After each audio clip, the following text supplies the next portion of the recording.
Hey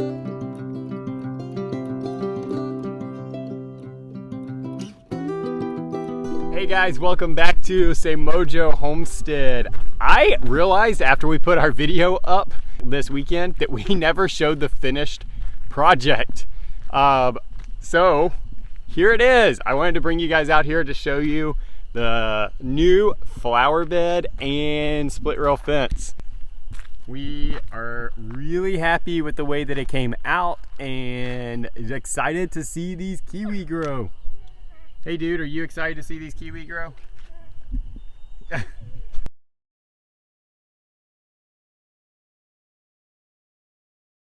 This is the fence section coming in. So far I am thrilled with this. We were a little bit concerned that the driveway might be a little bit tricky to back out of, but it really isn't. We left plenty of room and it actually helps. It gives you kind of a guide on both sides now. This is sort of what Cass hinted at in the video, that we've got the split rail fence on one side of the drive, and then on the other side, the garden side, is where the grapes are.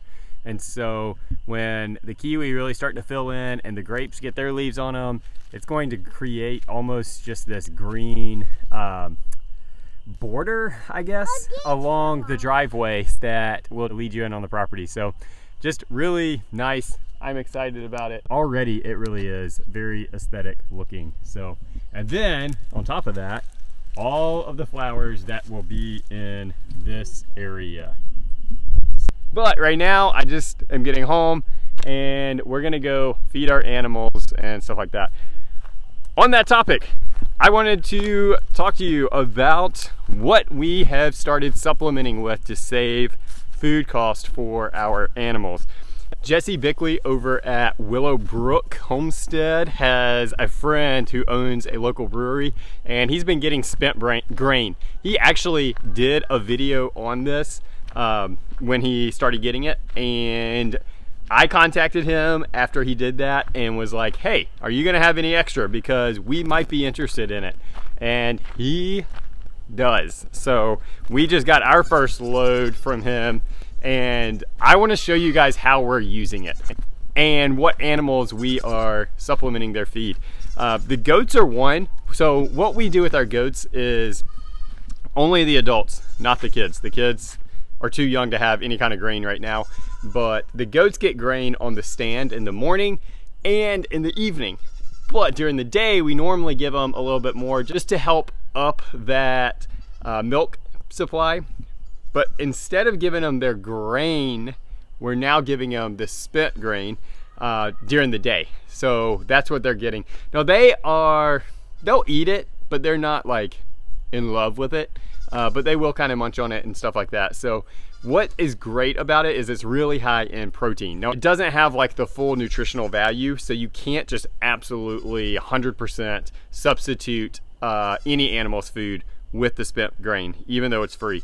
It is really high in protein, but it doesn't really have like the calories, the carbs, and stuff like that. So it's a great protein source, great supplement, like I said, but you've also got to make sure you are putting some other feed out there. Now, Chuck, our cow, really likes it. We have been transitioning him over, and I've really just kind of been giving him just that. I've got to make another batch of his grain. We make all of his grain mixture. We usually do like split peas, corn, oats, barley, which that's what is in the spent grain. There's something else I feel like I'm forgetting, but anyway, that's kind of majority of what it is. So I'm gonna just grind that stuff up and then mix it with the spent grain so that he is getting that protein and that higher protein. And then he also has the hay. Now,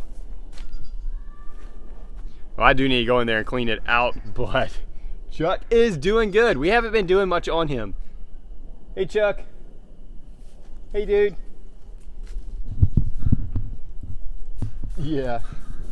So when we first got Chuck, we were doing a lot of stuff on Facebook with him and just kind of putting him up there and stuff. But then he is a beef cow, and so we were getting a little bit of pushback, just some comments and stuff. So we sort of backed off on showing him, and we haven't really been doing much on YouTube with him either. But he's doing good. He is stunted. You may have heard us talk about that in other videos, just because he came out of a rescue situation. His mom had died and he had been without food, or gone without food. Hey, gone without food for at least 2 days, maybe more.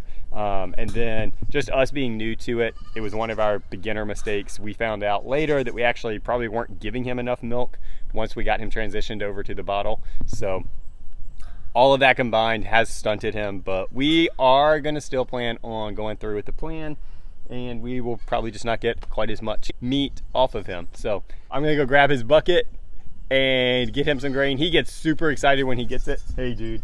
One thing with spent grain that I found on the internet that was very helpful is that, like, this article, this guy was actually using like 300 pounds. He was a huge like farmer, had a lot of heads of cattle, sheep, goats, all this stuff. So he was going through 300 pounds of this stuff a day. And he said that with his calculations, 300 pounds was the equivalent of 60 pounds of regular feed. So, you know, just on the nutritional value, what they eat and all of that stuff, there's a ton of water weight in this stuff. So he was just saying that, you know, you've got to give them that much more if you're going to be using it. So I'm gonna get Chuck's bucket and we're gonna go scoop out some grain. Just to show you guys what this stuff looks like, there it is. That is spent grain. This is mainly gonna be barley, and then it's just basically the byproduct of making beer. So let's go give this to him. Hey Chuck. Hey buddy. There you go. All right, so something like spent grain, goats and cows will like engorge themselves with it. So you do have to limit how much they get. The chickens, however, will just eat kind of what they want and then go on about their business. So I can give it to them basically free choice. They do still get their other food. Again, this isn't a complete 100% substitute, but it is a supplement. So they don't eat their expensive food as much. So it just stretches that a little bit farther. So just wanted to throw something in here real quick. A shout out to Take It Slow Homestead. She is, I think, one of our most faithful followers and definitely commenters. We appreciate all of you guys, but I just wanted to give her a special little shout out. She's got her own channel. If you haven't gone to check her out yet, go over there, see what she's doing. Just a very unique take on homesteading. So that's how we're using this brewer's spent grain. If you guys have access to it or can get a hold of it, I so far would definitely recommend you doing that. It is just a great way to save on food cost. And I mean, if you're homesteading, what's not great about saving money? One thing that I did not mention is we also give a little bit to the dogs just because they like it, and it is high in fiber, so it's not going to hurt them. Everything I read on the internet about it is it's great for dogs. Again, just sort of as a little treat here and there, not a permanent food source. But that about wraps it up for this video. I'm gonna load up the goat feeder with another bale of hay because they are out, and then it is onto the kitchen to start getting dinner prepared. Thank you guys for joining me today. I hope that you are having a great week. Be excited about this weekend's video with the 100th video. We have actually already filmed it and I am really excited about it. But until then, guys, be blessed. Thank you.